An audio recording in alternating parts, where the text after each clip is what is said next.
our approach was really community focused. How can our community leverage digital to improve and get the efficiencies? Because I guess from our perspective, if we're really pushing that through the community, the business as a council is going to have to move along with that as well. So for us, it's really been economic development driven. It's about how can we attract more residents, more businesses, more tourism to our area? How can we retain our youth in our area? Because we have been a declining population in Southern Grampians Shire Council for various reasons, but how can we switch that around, and how can we be a point of difference to attract those cohorts either back or to our region and help our region thrive? Hi, Smart Community friends. In this episode of the Smart Community Podcast, I have a really wonderful conversation with Russell Bennett. Russell has been the Manager of Business Systems at Southern Grampians Shire Council since April of 2015, and prior to his current role, he has worked as an IT project manager and business analyst across a number of different industries, both in the private and public sectors. In this episode, Russell tells us about his background in business, IT, and project management, what sparked his interest in the smart community space, and what has driven the Southern Grampians Shire's smart community approach. Russell then talks about the Digital Innovation and Smart Agriculture, or DISA, festival the council has started to help educate the community, before he takes us through some of the use cases for the use of LoRaWAN and IoT in the Southern Grampians. We then discuss the importance of embedding data into our decision-making and educating the community about the use of data, as well as the importance of embedding the smart community approach across our organisations. And Russell also tells us about his favourite project that he has been working on. We finish our chat discussing the emerging trends of leveraging data to improve emergency services decision-making. As always, we hope you enjoy listening to this episode as much as we enjoyed making it. Welcome to the smart community, smart regions, smart towns, and smart cities. It's where we live, work, and play. With smart communities, the future starts today. Big data, smart mobility, emerging trends galore. The Smart Community Podcast is what you're looking for. Hello, Russell. How are you today? G'day, Zoe. Good to see you. I'm well. Yes, it's so good to see you. I feel like we haven't talked in a long time, actually. No, it would be a bit over a year since just before Victoria hit lockdown and you were down visiting us. That's right. And I had to chase the border back because borders were slamming shut all over the place, let's just say. What a wild ride. But anyway, we're here now and I'm really keen to dig into some of the things that you've been working on. So let's start with you. Tell us about your background and what you're passionate about. Background. So originally a Melbourne boy, studied sort of business and IT in uni and worked sort of business analyst, project management sort of work. Married a country girl and ended up in rural southwest Victoria and started my first gig in local government in 2015 for Southern Grampians Shire Council as their business systems manager. Or manager business systems, same thing. Yeah, and been here ever since, which has been a really good move for us. And yeah, I guess the smart cities, or I prefer smart communities, being a rural area that we're in. I guess I first got interested into that probably around the 2016, 2017 time, going to a few conferences in Melbourne about technology in government and local government and seeing the possibilities that smart communities and all these sensors and stuff could do. And I was really interested to see how we could apply that to a rural community. And that sort of sparked my interest back then and has been ever since, just trying to implement and see the opportunities that's a little bit different from metro for us out here. Yeah, that's awesome. I mean, I've always been really impressed with the work that you've been doing down there because I think that you really have, I guess, grabbed onto that community element as well, and that you don't have to be a massive city to reap the rewards or see some of the benefits, and also really curious and exploring that space as well. And when I was down around this time last year, I think it was May last year, it was really great to see how much the community was on board, or the people that were at the conference that we're at. community members, businesses, but then also the collaboration that was happening between the different councils and areas too, and realizing that that was really necessary to be able to leverage the scale that is required to be able to do some of this stuff, but then also to really think about those problems that you're trying to solve as well across the region. So really that regional smart regions approach, which I really liked. Yeah, exactly. I suppose we have been doing a lot of work in that space.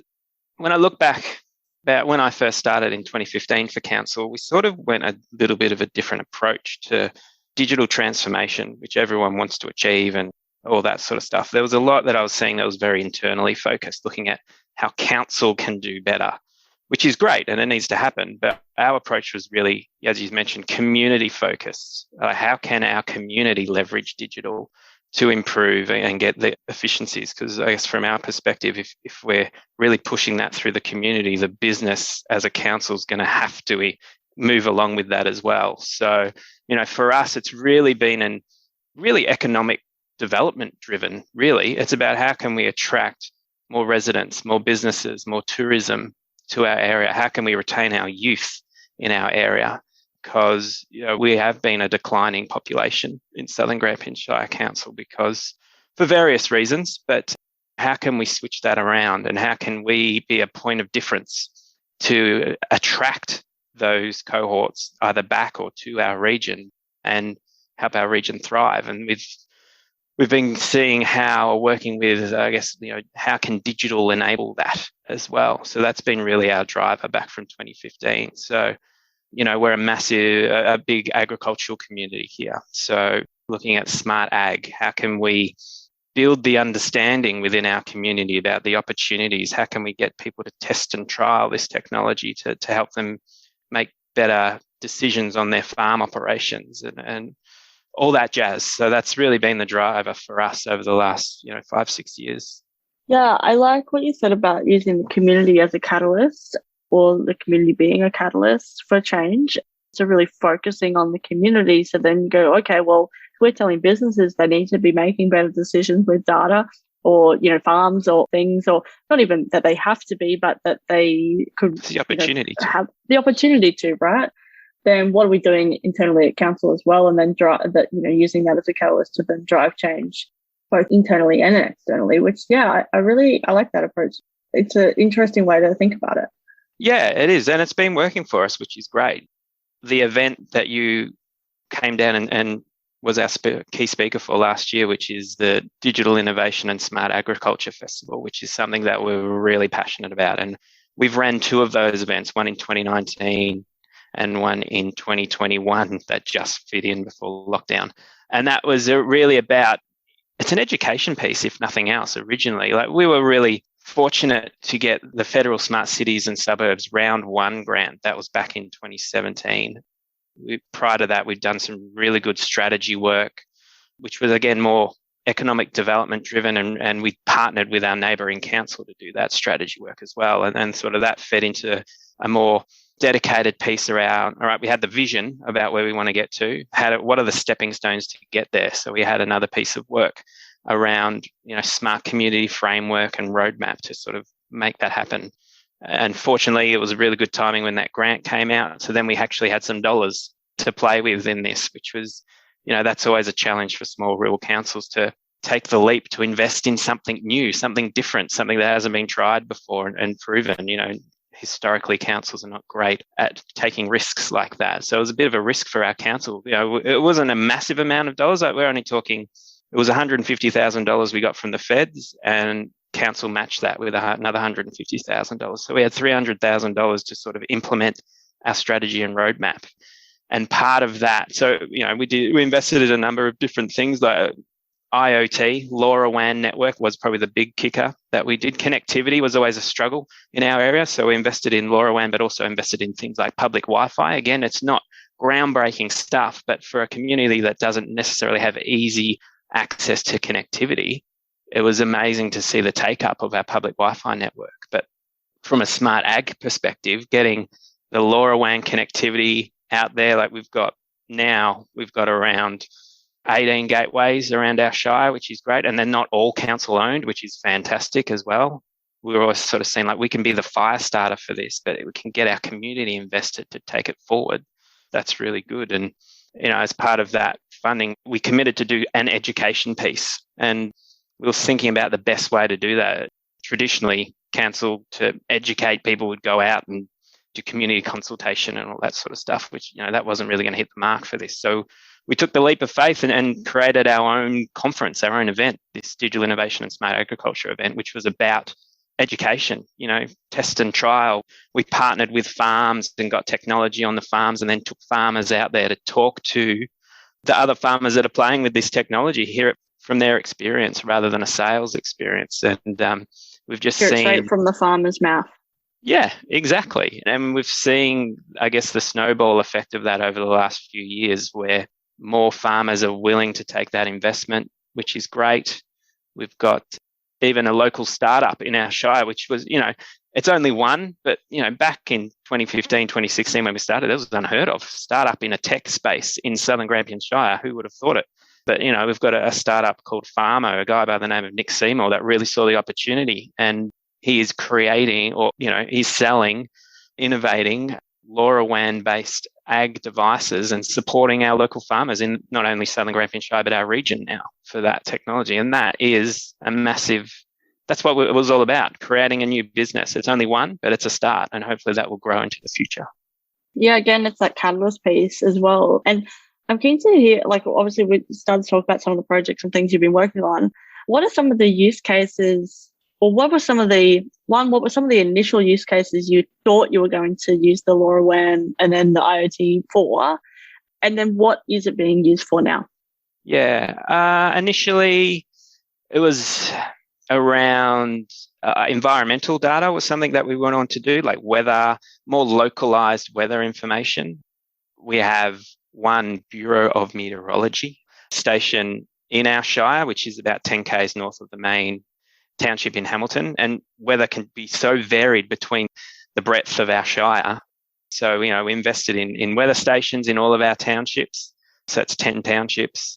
The other, which was great, localized weather data, which we thought would be a real kicker for our local community to use. It's been okay. I wouldn't say it's been gangbusters. Probably the best internal use case that we've seen used is a flood monitoring solution that we've put in. So we had a flood event in one of our townships, Coleraine, which was going to say about 2016. And from that, we wanted to have better information, better data to be able to manage an event like that in the future. So we invested in these LoRaWAN ultrasonic distance monitors and put them under bridges down our waterways. And so now we can get real-time information about the depth or height of the water, which now we can use when we have flood events like that to help trigger the council response. So there's certain trigger points, once it gets to a certain amount, our works team will mobilise and set up the temporary levee where always it's going to breach when we have a significant flood event. And we can know upstream if it's still rising or we've hit our peak and how long that takes for that peak to hit down in the township where our lake is. That's probably been the best use case we've put in, and the best case because we're actually making decisions out of that data, business decisions out of that data.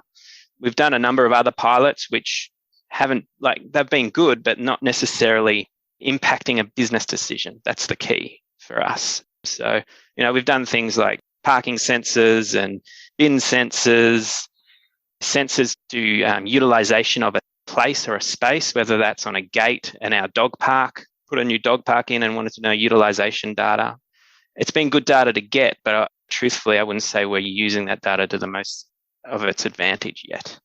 I think that's a really good point, and thanks so much for bringing it up. It's something I talk to councils about a lot, actually. It's like, okay, we invested in the technology. This is what we thought we needed, or we thought this would be really useful. But now the next step, and I think it's a level of maturity then in this whole space, is what do we actually do with this data? How do we embed it into our decision-making process where we need to, or where we can, or where it makes sense to do so? Because there's some things that you go, this will be really useful, but then truth be told, maybe it's not as useful as you thought, but actually it has a sideline use or whatever the case is. Obviously thinking about personal data and privacy and security and all those type of things as well. But simple things like knowing how many people are going in and out of the dog park, for example. And then thinking about, well, okay, is it saturated? Is it happening all the time? Do we need a new dog park? Is it in the right location? Is there another thing that we need to be doing? Or actually it'd be really good to know who, not necessarily who, Zoe or Russell, but what type of people are using that park, and is there another location that's has similar demographics that then we could think about how we put something in there or whatever the case is. Yeah, I think there's a really big opportunity around asset rationalization around, you look at council and the number of assets we have. I look at us and go, how many public halls do we have scattered around our region? How many playgrounds?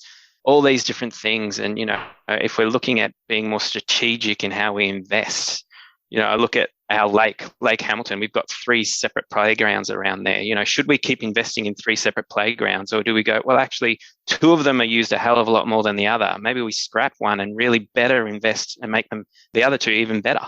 Those sort of things. Even public toilets, the usage of them, and can we rationalize our assets and go, we've got 2 in this township. It's a small township. Do we need 2? Can 1 suffice? What's the usage like across both of them? Those sort of decisions is where I see us as a council really taking the next step moving forward. Yeah, I agree. And also that strategic placement of new things or parks or, developments or whatever the case is, or helping others make those decisions as well. I know there's a use case in, say, I think it's South Australia, but basically they were looking at where to put the new, like a kindergarten or something like that. And instead of just going, oh, well, we think it's here, they actually looked at the data and who's moving in and what type, the demographics of that area and that type of thing. So they're able to make better decisions about that. In a way, obviously that data was always available, but they were able to visualize it. And so then, I think we overestimate a human's ability to see numbers as, we'll see data as actual useful information. We need to really make it clear of how this could be valuable and how we could use it. So I think even just that visualization element of it, bringing that all into one place. So it's not just, oh, well, I'm looking at that over there separately. And then that actually, if I bring that together and put it in a nice visualization, then people can actually make sense of it, brains, and then make a better decision. But I guess people might say, big data, that's scary, whatever, all this data is being collected. But I guess the thing is we're making decisions about these things now. We're just using, maybe not all of the data that's available. And a lot of this data is just available now. So how do we then better utilize it? But then, like you said, as councils are investing in more and more technology and data, actually reaping the benefits of that too, and leveraging those investments to actually be able to make those better decisions too. So I think that's really important. And I think that is the next level of maturity in this space too. Yeah, I agree. I look at what we've done. Like, we've done a number of cool things like pilots and all that sort of stuff. But as I said before, is it self-sustaining? Are we getting our value out of it? So we're now moving into being, rather than just running out and trialing all this stuff, it's now around, all right, problem. What's the problem? And where, what outcome do we want? And how can technology help there? And, I look at internally, we've still got a long way to go in regards to embracing this network. Like, we've got certain pockets of the organization that get it and are going, oh, that's awesome, and actually getting value out of it. But I still think we've got a lot of work internally to really still advocate and for understanding and what the benefits are and how the investment's going to enhance the outcomes that they're looking for as well. Yeah, it's really that embedding, that smart community concept. And by the time this episode comes out, so we're talking about the future, our podcast panel will be out, which is exactly around that, moving beyond the hype and embedding smart communities. Because I think you're right, that is the next step. It has to be the next step if we want to actually shift and change in this space. Smart communities is not just about doing a pilot or a project or whatever. It's actually about how does the governance, which is a boring word, but how does the government fundamentally shift so we can make better decisions within local councils, but also within state government as well, but then also the community, because we're using our, whatever our investments are, the best of our ability, and using that data to make better decisions. Yeah, I agree. This sort of, the governance or the alignment between, what's possible, what makes sense. it's been great to play in this space. And I look at councils that are starting to play in this space and sort of look at our learnings and go, yeah, it's not just a matter of throwing money at it anymore, which, throwing money and go, yep, you can play in it. You can say you're a smart community, you're a smart city now because you've got some sensors. But yeah, really tying that all together, it's really got to be coming to that what outcome are we looking to achieve and how can technology assist? Yeah, no, totally true. Now, I want to go to the future, but first, can you tell us about your favorite, project or concept or activity that you've been doing in this space with the council? My favorite activity has probably been the community events that we've been doing. Truthfully, that I touched on earlier, that Digital Innovation and Smart Agriculture Festival, which it's been a lot of work. It's been a stretch for council to do something a bit different, for us to do that ourselves, but to see the take up of people coming to that event and what's come out of that has been amazing. Like, it's not the traditional 2-day conference event, which you were a part of last year, Zoe, which is 2 days of whether it's showcasing technology on farm or workshops, and then the actual sit down conference, talk about what's going on in the future. That's really great. But also as part of that, which you would have missed, is our community focused event as well, which was really around our youth. So we take over a part of the town and bring in all the schools, the high schools and their STEM programs, and the TAFE, Southwest TAFE and Deakin University, bring them in. And it's all about showcasing the digital opportunities that are available locally and getting kids to just play with, whether it's playing with a VR headset or flying a drone or getting under, playing with a bit of coding and all that sort of stuff. We're trying to we're trying to showcase that you can stay local and still follow those paths, those digital pathways, and trying to grow those digital pathways locally.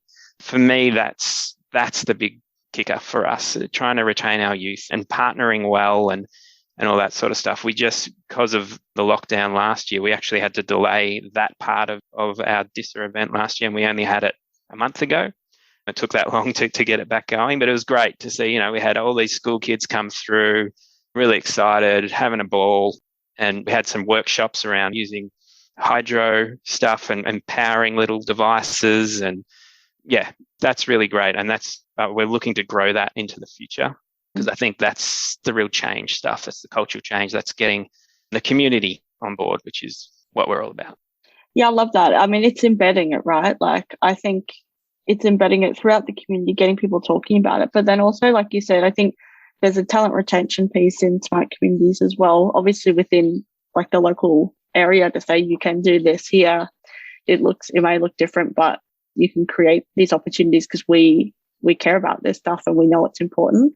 But then also within council too, if you, thinking about how we can encourage people to work within councils and bring their good ideas and be able to shift and change things and really impact the community.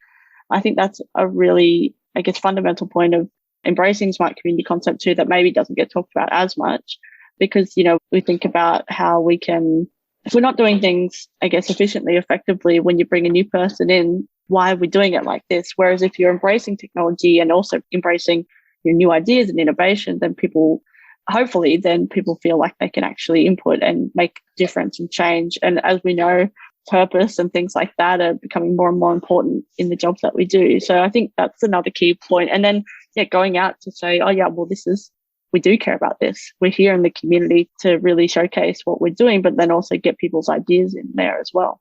Yeah, correct. And what we're working on at the moment is how we grow that event. And we're looking at, it's still early days and still a lot of red tape to go through, but we're looking at how we can take it around different parts of Victoria, the same sort of concepts. So, having a digital focused event that is rural focused, not metro focused. So clear delineation. There are great events for digital and IoT and all that sort of stuff, but a lot of it is metro focused. So, we see that we've got a really good, structure of an event that we've proven works well. So how can we start taking that to other parts of Victoria so that, they can start in their own communities? How can they promote smart agriculture? How can they promote opportunities for their youth around digital? So we see that's what we're working on at the moment, which, hopefully we'll be able to make some announcements over the next couple of months, which would be cool. Amazing. Let me know. I'd love to do a road trip. But I also think it's really important I think about some of when I grew up in regional Queensland, and some of the things that I remember was when we had those different events coming to our towns, not necessarily digitally focused when I was young, but just things that just got me thinking a bit differently and thinking about how I could shift and change things, or I guess just new ideas and also a bit of fun, right? Like we want like a bit of difference, bit of diversity, bit of thinking about how we could, what other things we could be thinking about, focusing on, what we could find interesting, all those type of things. I think in the regional setting is so important. I've been thinking about this kind of concept as well.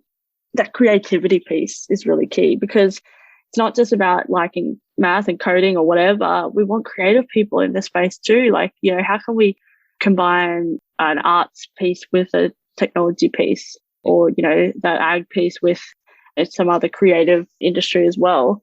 Because I think you can do that in regional. Well, you can do that anyway, but I think in a regional setting, you can really, shift the dial a bit and get people involved too.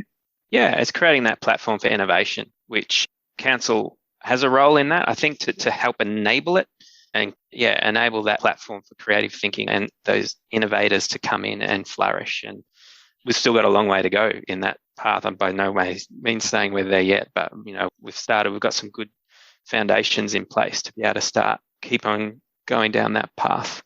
Yeah, and I think you made a good point too, like council's role in that, and what each council wants that to be, and what it should or could be. But then also that it's partnerships, right? Like it's collaborations. It's not like council that can't do everything. But then, how do you then bring those other collaborators in to be able to input into different activities or have different ideas, but then also take the lead on some of these things as well? Maybe it's just supported by council. So so much opportunity. And I think that's where the smart community space, if we can kind of bring it together and start to have those partnerships and collaborations and things, then we can really make a significant impact within our local communities and then beyond as well, like you're saying.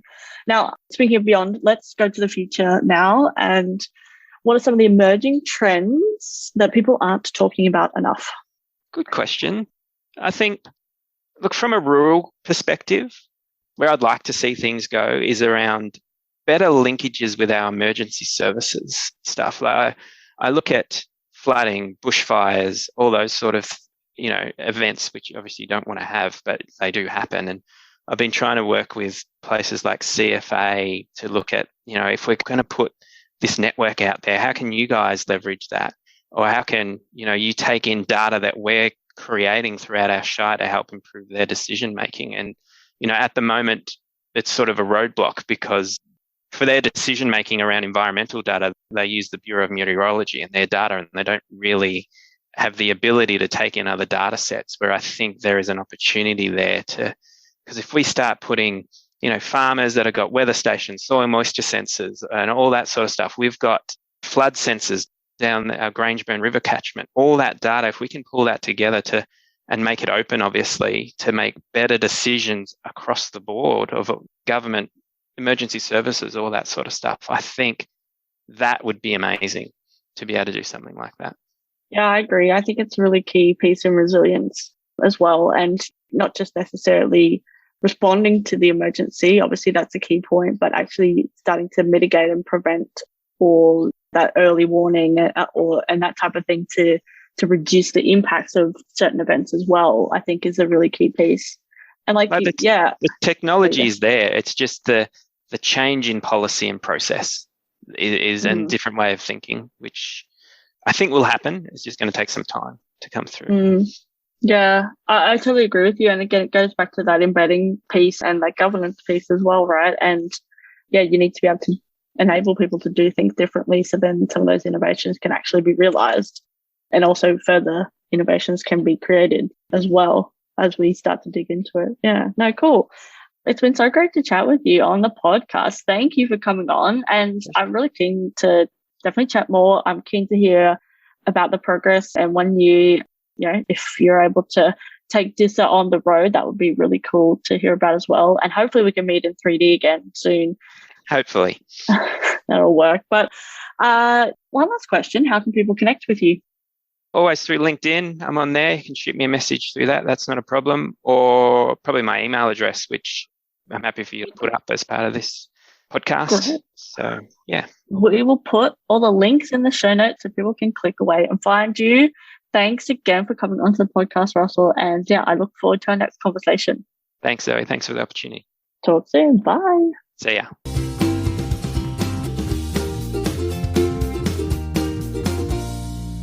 The Smart Community podcast is brought to you by My Smart Community.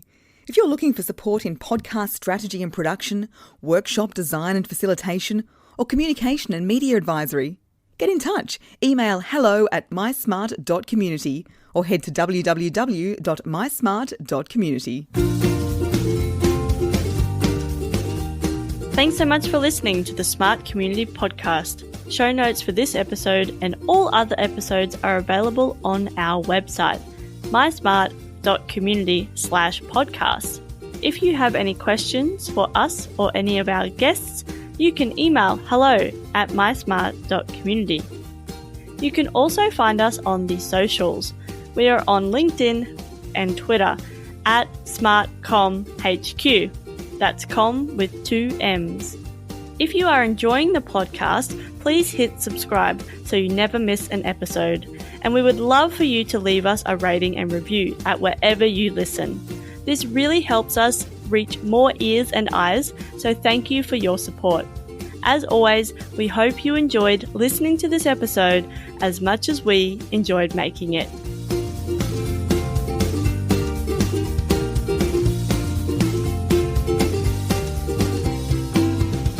The Smart Community Podcast is what you're looking for.